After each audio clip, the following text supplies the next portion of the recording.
everybody. I'm Ralph Calabrese. This is Dad Positive, and today we're going to get into the question, are boys weaker than girls? I never knew this was even a question until this guy came along. We're gonna hear Scott Galloway's words on this topic. If you're not familiar with Scott Galloway, he's a professor of marketing, a podcaster, a overall rich guy, and an author of I think many books, but his new one that he's going around promoting is Notes on Being a Man. And he claims that he's trying to help boys. So let's hear his take on whether boys are weaker than girls or not. When a boy comes off the tracks, it's when he loses a male role model through death, divorce, abandonment.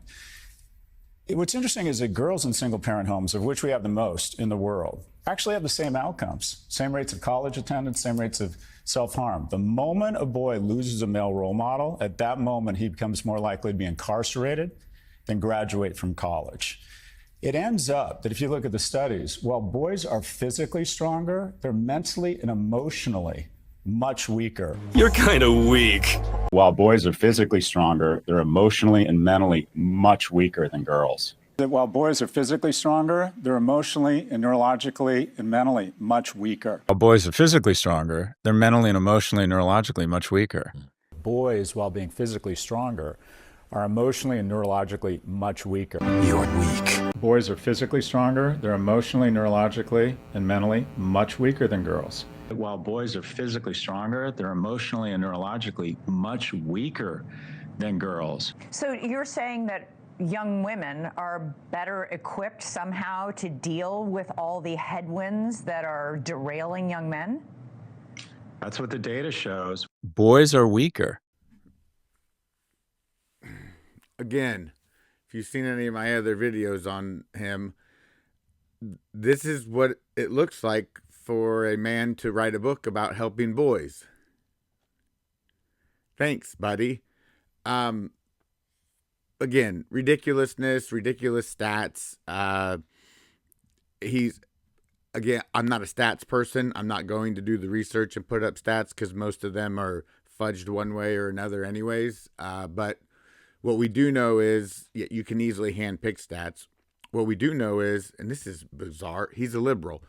Liberal girls have higher rates of depression, and I think their depression is going up at a higher rate than anyone right now, I believe. There was a study out of Columbia, I believe. I had the clip of it once. But yeah, liberal girls are struggling more with, depression and anxiety right now than I think even anyone. So that's a big miss that he's trying to put them out there. Girls are fine. He says it all the time in all of these clips. Girls are fine. No, they're not. I've been a stay-at-home dad to two daughters that are teenagers now, and I see the world, and I listen to them, and I see what's going on. Girls are not fine. Nobody's fine.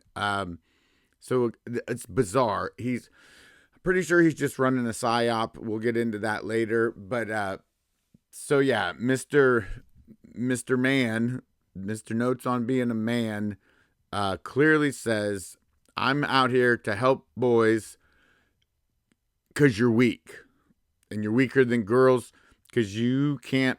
If you watch my other video where he says that boys are weaker than girls or biologically less because they don't handle molestation as well. Nuts. So he says boys are weaker than girls because if they lose a father figure, then they go off the tracks, and girls are fine, which they're not. And that's not true. But anyways, everything I do is going to pretty much revolve around my theory of perceived authority, which I'm bringing to the forefront to help humanity because we're on the verge of civilizational collapse, and most people are aware of that by now. There's a pattern that plays out throughout human history that actually involves what I'm going to present and how the theory of perceived authority ties into that. So I'm going to get into why do boys struggle more without a father figure, especially in the modern era. I grew up without a dad. I'm the youngest of 8 kids. My dad died when I was 2. I left home at 13. I had 5 older brothers that were nice and beat the hell out of me, and their friends also obliged. So I had what you call masculine imprinting, which that's positive because it's based in nature. So here, let me show you. Here's my chart. There's 2 patterns of human behavior because we're mammals, and there's only male and female. Now, what I call the theory of perceived authority is your pattern of human behavior will be based upon who has emotionally imprinted on you and occupies your energy, if that makes sense, your emotional energy. So if you're looking at the chart here, males, actually not just males, this pattern exists in civilization, and the pattern on the left would be the result of a feminine perceived authority figure. But the pattern on the left only exists in mammals that are not yet weaned, because in nature, all mammals have to be weaned so then they can go off on their own and survive and live on their own. During that window where they're dependent on the nursing mother is when they have a quote unquote feminine perceived authority figure, a dependence, and everything is processed through that lens of trying to get acceptance from the nursing mother. Something that I think modern people, academics, and just people in general don't understand is they look at present day civilization as the baseline and then try to map evolutionary theory over it to figure out what we're doing. I did the opposite. I think because I grew up without a dad and I left home at 13, I had less parental imprinting and less like being held down by the system, that I functioned more at a natural level. So I looked at the world and said, okay, if we look at the baseline as from evolutionary theory standpoint, from a hunter-gatherer standpoint, from pre-civilization, and then we take civilization and map it over to see how civilization has impacted our natural behavior. So that's the approach I took. I think most academics take, here's present day humanity. Now, how can we map, evolutionary biology and psychology over that to figure it out? I did the opposite. I looked at how we're supposed to be and then put the civilization mapping over it to see how modern civilization has impacted our natural, behavior. And so that's what I came up with. Is during that window, in nature, once you're weaned, you're off on your own and you're functioning in the triangle of opportunity, which is the critic is the thing that makes you think critical about yourself, the situation, or whatever's happening. And then you act. It's always a call to action. And then once you are victorious and you accomplish, it's based on accomplishment. Once you accomplish what you're getting, you either get praise from, say, if you're a hunter-gatherer and the critic is, okay, we got to go out and, spear something so we can eat. They work together, think critical. What are we going to do? They work together, they get the kill, everyone's happy, they're victorious, they praise, bring back the meat, and everybody praises them. That's a natural pattern of human behavior. Even if you're, a female back then and it's, you're gathering whatever, you're okay, we got to go find some food, or we're going to make a quilt. We're going to make clothing, anything, shelter. All of that is based in the triangle of opportunity. The triangle of oppression doesn't exist in nature unless you're still a nursing offspring. Because we live in civilization, we do not live for survival anymore. So I discovered we don't have survival brains because, again, how did civilization impact our evolutionary psychology and biology? We don't have survival brains anymore because civilization has negatively impacted that. We have compensation brains. So we compensate based on our psychological emotional imprinting. So if our imprinting is through the theory of perceived authority, if it's through the feminine, we compensate as a offspring that is not yet weaned. If it's through the masculine, we compensate through an offspring that has been weaned and is independent and more responsible. And these two patterns dictate human behavior throughout civilization from the beginning to now. The rise and fall of civilizations are when the patterns get more tilted to the left and our species becomes more dependent, and then they fall out. So I have actually the Universe 25 with, is it John Calhoun? John Calhoun's Mice Studies. It explains that. I have one video with that, but I'll make another one. That study explains exactly what I'm talking about and why the civilization and why the population fell. It had nothing. It wasn't that it had nothing to do with the number of rats and mice. It had to do with their interaction within the proximity of the nursing mother. So, back to this. No, boys aren't weaker than girls. Scott Galloway is running a psyop. He's not trying to help anybody except himself and the left. He has mentioned that he's Andrew Tate with the MBA. He doesn't represent masculinity in any way, shape, or form. So no, I wouldn't call him that. The reality is when you take the masculine out of a young boy's life, he's left with the triangle of oppression. And boys aren't meant to function. The tension between offspring and the nursing mother it's in our psychobiology. We're not supposed to compete with the nursing mother. There's a big misconception here, and because I've been a stay-at-home dad for over 15 years to 2 daughters, I'm a disabled veteran, non-combat injured. I can say this, and I'm not worried about any pushback because you're not going to get anywhere with me. Mothers are extremely overrated, and then not only are they overrated, they're overemphasized. They're not supposed to have the impact they're trying to have. They're not in nature. Like I said, you have to be weaned. The idea that, there is no mama bear in humanity. That doesn't exist.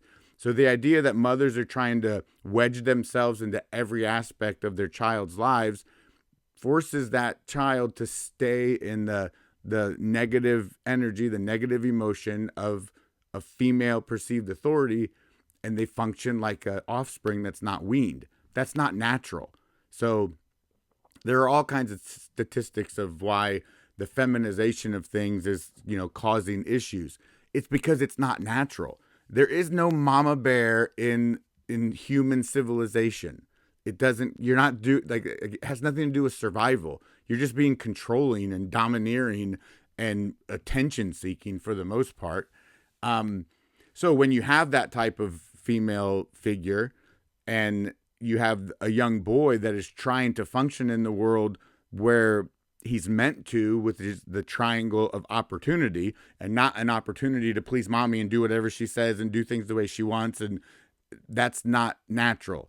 A young boy needs to be able to function in the triangle of opportunity, problem solve, think critical about things independently. Not the triangle of oppression is why. And it's the difference between males and females, and we're different. It doesn't matter what you think. Women, well, there's the whole what's one of the things that relationship experts always say, that men try to solve women's problems and women just want to be heard. Well, there's your two patterns of behavior. A woman comes to the man and says, "This happened at work today," and he instantly starts thinking critical about it. Okay, well, if Susan said this or did that, then what if you did this? And she's wanting the triangle of oppression. She wants to be the victim. And Susan, that bitch, you should have seen what she did. And she just wants the male to be the comforter. Well, one, that doesn't solve anything, except it completes her pattern. And she could do that shit year after year after year and stay in the same place, but psychologically feel fulfilled. Males cannot do that. We're not designed to do that, and it's not productive. That's why the over-feminization of things causes collapse, because over-feminization means you can just keep functioning in the triangle of oppression And individually, emotionally, psychologically, that female can feel fulfilled. They feel an accomplishment when that pattern is completed, even though absolutely nothing took place. Even though absolutely nothing takes place, the triangle of oppression can, as long as they point out, so and so did this, so and so did that, or look at this bad thing, and this is as long as that pattern is completed, they feel like something was accomplished, but nothing physically was. So the male side is young boys need men. You can't, and again, here, hurt your feelings. You can't put women in male positions and expect the same result. So if we're talking about how do we solve some of these, take all the women out of the trades in school. You don't need women in there teaching young boys about welding and construction, and you need a male space. And we're not going to have enough women welders and construction workers. We don't need them. I'm talking about reality right now, not your feelings. Go to the triangle of oppression. What are the feelings? The feelings would be there's not enough women in construction. That means male construction workers are perpetrators, women are the victims, and we're going to go out and complain about it and be the comforters. It doesn't mean it's productive. It doesn't mean it's better. That's why you go to the triangle of opportunity, and they would think critical and say, okay, well, just shoving a bunch of women in there for the sake of putting women in there doesn't mean we're going to accomplish the job and be victorious, and then everybody gets to say, hey, well, good job, well done. It's just to do it. That's the triangle of oppression. That's why it doesn't benefit to just force all of this stuff based on negative emotion. And negative identifies a lack of or wants to take away. And if you look at the aspect, that's how women can celebrate being a single mom, because they celebrate the negative. They celebrate dad was the perpetrator, I'm the victim, I'm the single mom, and then all the other women comfort them. Oh, you poor thing. I know you're doing it great. You go, girl.